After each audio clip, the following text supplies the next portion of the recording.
Yang merata dro mu pakaian lonte. Hana ubah ketan ke de.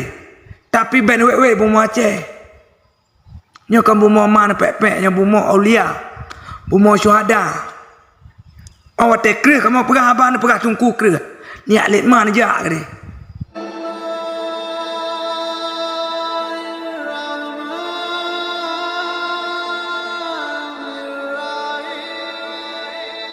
Urang zaman now, awak tak pegang, tak pernah sehat.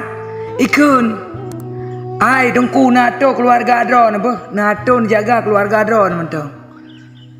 Jadi monoji, keluarga kamu si kamu tu, dan kamu kan matu drone. Kamu mau pegang drone ambek negoyang TikTok ngan bajai BH menan, ngai lu ketat menan.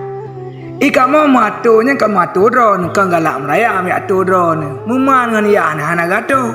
Pulang kamu atu tu, kamu akan matu. Tapi yang kamu pegahnya bumu Aceh. Di Aceh nak syariat Islam.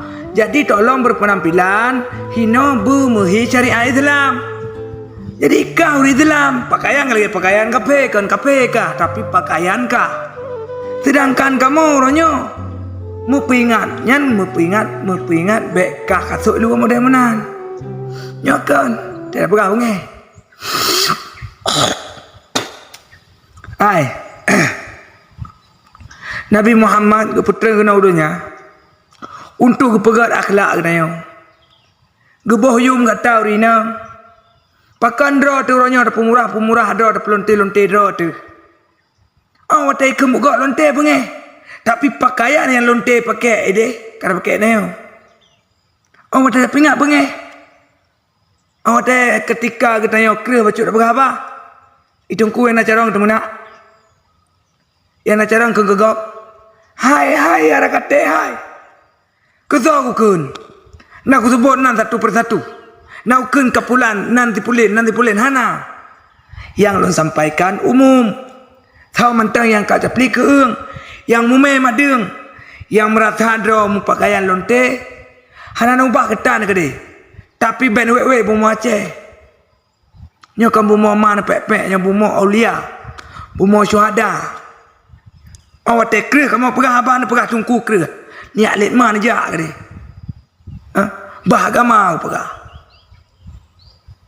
Ni anak nak mengazo ke. Galak ke mana nah. Ya, agak-agak dah pegah. Kau pakai awak tak kaget kah ke kamu kan? Awak tak kaget kah mu pingat kamu ke dah ke? Kan ke kamu. Hana murtahan kamu. Awak tak kalau bilang surga. Hana pakai kamu. Ya. Awak tak kalau bilang surga hana pakai kamu kah? Kalau ke dah ke? Dak awak kalau dalam neraka ke klik Nabi Muhammad ke.